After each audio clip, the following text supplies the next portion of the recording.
while waiting, Chairman Jester and Commission, I echo the previous speaker and thank you very much for your time and for running these meetings the way they should be. Keeping the commotion down, listening intently to both sides, and as far as both sides, yeah, that's it. I thank both sides for doing presentations so we can all understand the issues, and people who have been following this can understand the issues. Especially like the village, thanks to the village staff and the village for bringing up experts who could clearly explain things and let the people in the audience understand what was going on. I do have a PowerPoint presentation.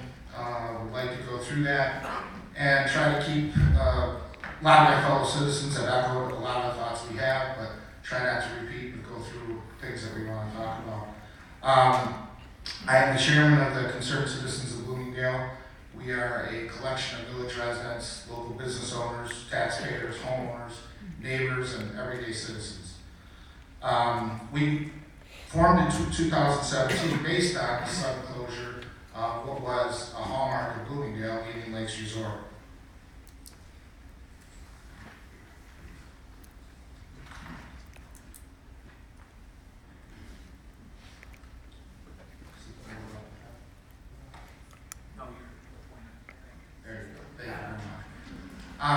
From the very start, we've been very pointed in our goals, and we think this proposal and zoning changes directly conflicts with the open space requirements of the comprehensive land use plan. We've heard that a bunch of times. Will cause overcrowding and density in the village, will reduce property values to adjacent and across Bloomingdale, which is very important. It will substantially increase traffic on Shake, Bloomingdale Road, Gary, Cardinal, and many surface roads, and will increase likelihood of flooding across Bloomingdale.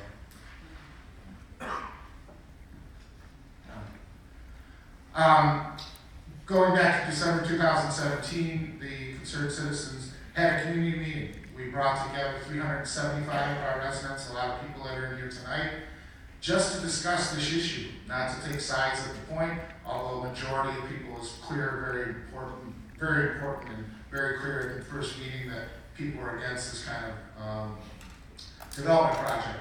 But we did bring in Ron Cope, who's an expert in the zoning process, and explain the zoning process to our fellow citizens so we can make a concerted effort to understand this process. And again, this is 27 months ago. During that time, Bloomingdale residents were able to stand, ask questions, and speak their mind, which was important because we had just come out of meetings by the petitioner where nobody could speak their mind, they didn't want to hear, they wanted things written down and try to do that way. We did have a guest at that meeting, the owner of Indian Lakes, Stephen Schwartz, and he was briefly in attendance, but was not able to go in because he's not a resident of Bloomingdale. It was residents only, and began a relationship that has soured since then by basically saying, not saying this is a direct quote, you people will be sorry if this doesn't go through. We've gotten 1,300 signatures from fellow Bloomingdale residents. Just to give you a scope of that, I know we have over 20,000 residents, but those 1,300 signatures are more than anybody was elected in the last election. So it's a big number of people in Bloomingdale that can have an effect on what's going on. So we're trying to speak for them. The petition signers are from all across Bloomingdale. We've talked about this extensively with people who think it's people by the golf course or people directly affected, but this is a Bloomingdale issue. It's been a whole Bloomingdale issue from the very beginning. Many of my fellow citizens have outlined that very well tonight and talked about the effect that one thing's going to happen to everything across Bloomingdale. So it's important to understand what we try to do is plot signatures that we got. So we go from the east, west, north, and south. They're from neighbors. We went to meetings, had meetings, went online, did online signings. So that's where all the people who've been interested in this for a long time have come from.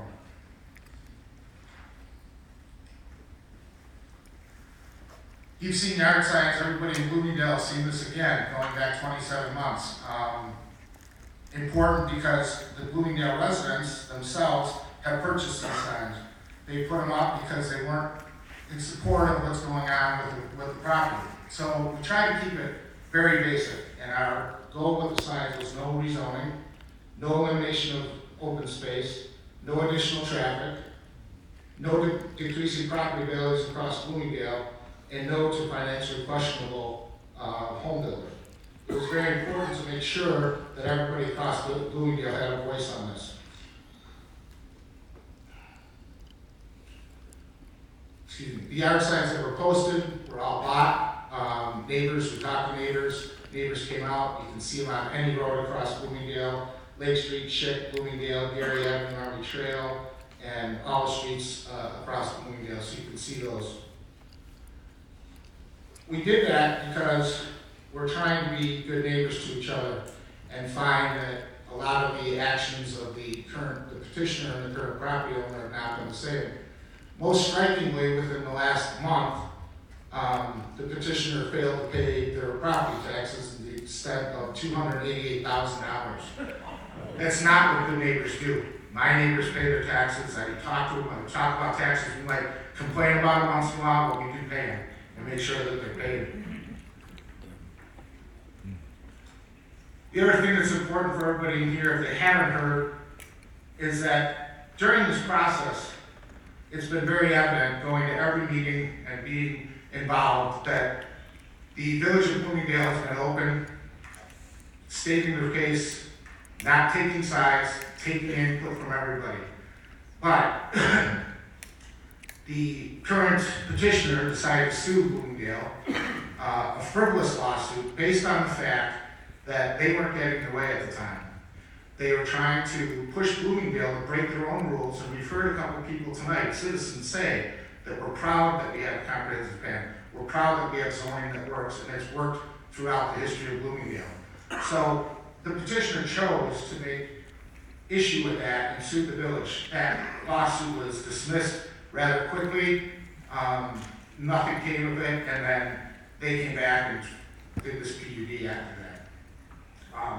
I think it's important to understand, we talked about the golf course a few times today, and regardless of what that land turns into, it is zoned for open space.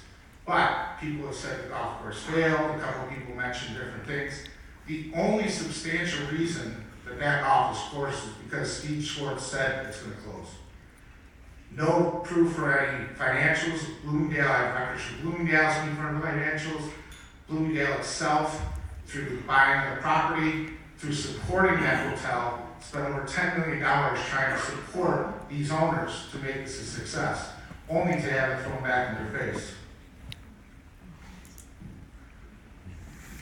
Real quickly, we want to make sure that understand that a couple of people mentioned this, but history repeats itself. I've been in Bloomingdale since 2000, and back in 2004, when the same group tried to do this, I wrote a letter to the mayor at the time, Bob Iden, and just outlining my concerns and what happened. But the reason I brought this letter up is for this one paragraph here, is because if you read this paragraph, it's the same thing that's going on. You can replace Shodine Builders with Cahoe-Ranian, and the same thing happened. False misleading statements during meetings. We were lied to at 2 different meetings that they were talking about entrances to the golf course and told the people on Cardinal that we put one on Meadowlark. Then when the Meadowlark group came in, oh, we can put an access road on Cardinal, and people started bringing that up. So it hasn't been a very good relationship from the very beginning. We're also strongly trying to make people understand that if this zoning would change, it's basically saying that we're going to take away from the Bloomingdale homeowners, take away your value of homes, everything that you moved here for, worked for, and basically hand the $30 million over to the owners of the current property. That's a problem. It's not in the best interest of the citizens of Bloomingdale. It's not in the best interest of Bloomingdale itself. We want to make sure that we highlight the fact that throughout this process, we haven't become bitter, haven't tried to cast any aspersions, but try to base things on the facts.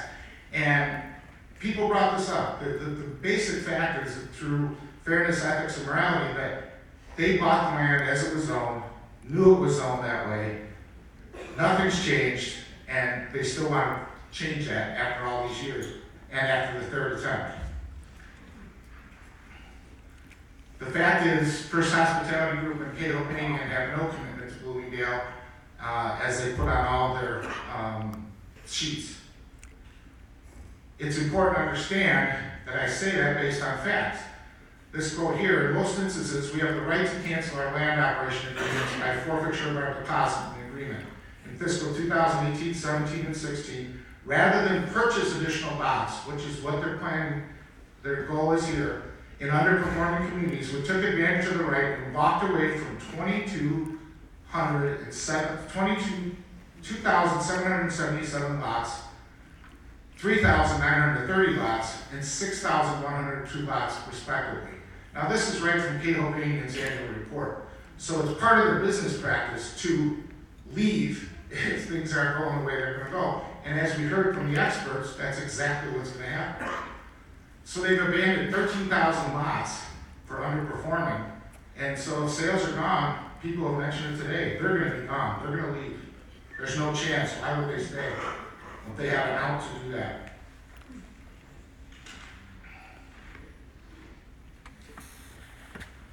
I wanted to give you another picture of Cato Payne, and real quickly, without going into a lot of detail, these are the 9 big home builders in the country. And you probably don't have to guess too hard, but black is Cato Payne down here. They, in the last 6 months alone, have had a horrible time with it, and we could go over some facts on the next few slides, but it's important to know what the financial people think about Cato Payne right now. Charles Schwab has an F rating, sort of strong underperform. Basically, anybody who's holding this, they're saying get rid of it. Why would you hold something that's underperforming like that? In addition, the current, back in March 29th, there was a penny stock, and they basically say, Yahoo Finance is basically saying that people are giving up on hoping changing anything. What they did then is to do a stock split because they were almost delisted from the New York Stock Exchange. Their stock had gone so far down to below $1 that they were ready to get delisted. So what they did is go back and do a reverse split. So basically they turned, if you see the example down there, if they own 25 shares worth 60 cents each, with the reverse split, it make it into a $15 share. So basically just trying to push their stock up to keep on the New York Stock Exchange. We talked about a couple things with Ms. McGar, who was the expert on real estate, and I think it's important for people to understand this too, that Cato's average in building is 35 units a year. That's their average in their thing. They're proposing that they do 100 homes a year, which they haven't done, which won't be successful, and will end up leaving Indian Lakes as it is now, a barren wasteland of half-built homes. Further, Ms. McGar, as we heard in the last meeting, talked about the absorption rate. And the absorption rate is very interesting too, because basically what the expert said is that the facts that they were using weren't based on common practices within their own industry, within the own real estate industry. So what we got from that is that not only would this take a long time, it could take 14 to 29 years to sell those pieces of property. And finally, this is important for just the general public to understand. That there was another resident that mentioned this new CBS story that happened yesterday. But for a company, you very rarely see a company with ratings this low. Their average is 1.25 stars. So 93% of the ratings are 1 or 2 on a rating scale, which is incredibly low and something that we don't want to deal with. In summation about Cato, they're financially unstable, they're on the risk of bankruptcy, they're poorly managed. We've heard it from experts, we've heard it from our village residents that there's questionable quality of the product. I just mentioned they're going to cancel contracts, and they can because of their contract if things don't move as fast as they want to do. And that 100 home option is nearly 3 times what their biggest months are right now. So it's kind of ridiculous to think that they could do that. We We talked about the comprehensive plan and other, thank goodness other citizens have gone over this, but it goes back to 1969, and it's important to understand that Bloomingdale has built out the proper way because of that comprehensive plan, making sure they stick to things that work, and make sure that we didn't get inundated with development. There's 9 points within the comprehensive plan. Didn't want to go over all of them, but I think these 3 are important to understand because this development fails on every one of the comprehensive land use plans edicts, and I'm sure the zoning commission knows of these, but I just want to make sure that the public knew that they're supposed to evaluate proposals for new development, redevelopment for consistency with that plan. This does not answer that. They try to explain that in the comprehensive plan that most of it, because of the way Bloomingdale, most of the things that come out will be from infill. Well, that's great, and this intensity of this project would make it incredibly tight, it's not feasible. But the last one is the most important thing for right now because we're talking about the land itself. That land is there to protect floodplains, it's protect wetlands, it's have wetlands, and to have mature vegetation. To think that in our community, they would cut over 1,000 mature trees down is just, it's utterly ridiculous. It would destroy the CO2 eating levels, it would destroy oxygen bearing levels for our area. So it's ridiculous to think that is. And what I want to point out at the end is I think it's important that in the comprehensive plan, the goal is to continue to support, and this is from 2010, continue to support Hilton Indian Lakes Golf Course as a resort property for recreation and open space. So this has been contemplated for a long time. This is not a new issue. They're making sure that we are protecting it. That's why Bloomingdale invested over $10 million in those few years to make sure that they had a goal of it. This map I just wanted to show people because we talked about the area so much, and this is Indian Lakes. And the important position that Indian Lakes holds is that Bloomfield Club, Chateau Lorraine, Los Logos, and a lot of other developments were all created. These were all created based on this being open land. So here you're saying, they're trying to say, we're going to take away this open land when you told all these other people that you built that you can have that because there's open land there. Again, it doesn't make sense. One of the rumors we've heard, and again, we have people emailing and calling all the time, but real estate would go down. Real estate taxes would go down. It's just important to understand that they never claimed that. Nobody on Bloomingdale side ever claimed that, but it's not going to happen. They're just not going to go down. We live in Illinois. Taxes don't go down like that, and even if there was some kind of incentive, the village of Bloomingdale, thank goodness, will use the money to good effect and build something else that would be good for the citizens of Bloomingdale. Finally, there's a few things on the sales pitch and the reality I want to go over, and it's important because during the second meeting, most people that were here understood that the first meeting was a sales pitch and not anywhere dealing in reality. So, requiring village expenditures, they said, all while requiring zero tax dollars incentives from the village. That, in its statement, might be, on the front end, might be accurate. But, just in the meeting, we heard about $7 million that would have to be spent up front. We heard other people and experts talk about the building of Ship Road and the building that would have to do. So, you've got a conservative estimate of over $10 to $15 million that Bloomingdale would have to spend just to make this work.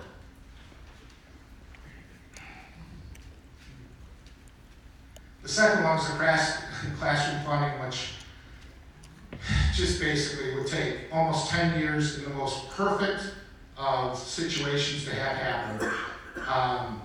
It would cause families, we talked about how far-reaching this would go. It would bring families in, but the houses that are sold would bring kids in, which would make the schools more populated, which would force them to need more money. So it's really an illogical argument. The open space, they talked about the walking trails, and this has been covered a bunch of times by different people, but it was very clear at the first meeting that the builders are concerned that Bloomingdale would have to take care of all that, which is another cost to take care of that. And we're talking about 70 acres of open space, and I always feel like saying there's 190 acres of open space, and how are we gaining open space if we're losing that much open space? Moving Bloomingdale forward, I think it's very important to point out that in the feeling of 1,300 residents, a lot of people that spoke here, that it's not a feasible thing. It's a desperate landowner, not concerned about Bloomingdale and its citizens. It would really move Bloomingdale backwards in all the things that we've done to get to this point. The 8 million, one of my neighbors already touched on this, but the 80 million windfall is just a pipe dream. It's just a marketing slogan, and we just have to treat it like that. But to go and now, after residents have paid for signs and have had those up for 2 years, to come and further litter your property with 50 signs just unconventionally laid out that you can't even read from the road is just disingenuous as a neighbor again. They're not neighbors. We have to remember it's all about the money. A couple of people said this earlier. It's very important to understand that it's all about the money. Why else would they deal with Cahoebania if it wasn't about the money?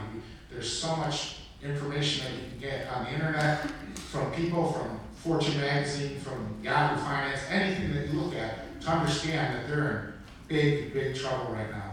So an honest proposal wouldn't have anything to do with Cahoebania. This project, has been said before, is not in the public interest. I mentioned that Ron Cope came out. Ron Cope's a former village attorney for Bloomingdale, but is a zoning expert, came out and spoke to 370 of us at a meeting. And it's important to understand what he said to us. He said, for any proposed zoning change, the Planning and Zoning Commission shall not recommend the adoption of a proposed amendment until after it finds that adoption of such amendment is in the public interest and not solely for the interest of the applicant. Just based on this comment, we request that the zoning committee have no part of approving this change in the zoning. Finally, the Village of Bloomingdale responsibility. The role, as according to our code, is promoting the public health, safety, comfort, morals, convenience, and general welfare of the citizens. It's not to provide greedy developers an opportunity to capitalize their investment on the backs of citizens of Bloomingdale. It is just not. It's much bigger than that. ILR has said a bunch of times they want this to be a give and take. This isn't a give and take. They had public meetings to explain their thing. It was completely rejected by people. They brought people out, wouldn't take comments from them, then they put out this proposal. And now they say they want to learn from this process and keep on amending their plan. Well, there's a lot of amendments that have to do with it. Probably rip it up and start over again, but as a representative of the concerned citizens of Bloomingdale, over 1,300 residents, over 1,000 attendees who've been to these last 2 meetings, and over 97% of the residents who wrote letters to the village. I did a FOIA for all the letters that had been written and did the numbers. 97% of the writers were against this. We urge the Planning and Zoning Commission and the Village Board of Trustees to reject this proposal to rezone outright. Thank you very much for your time.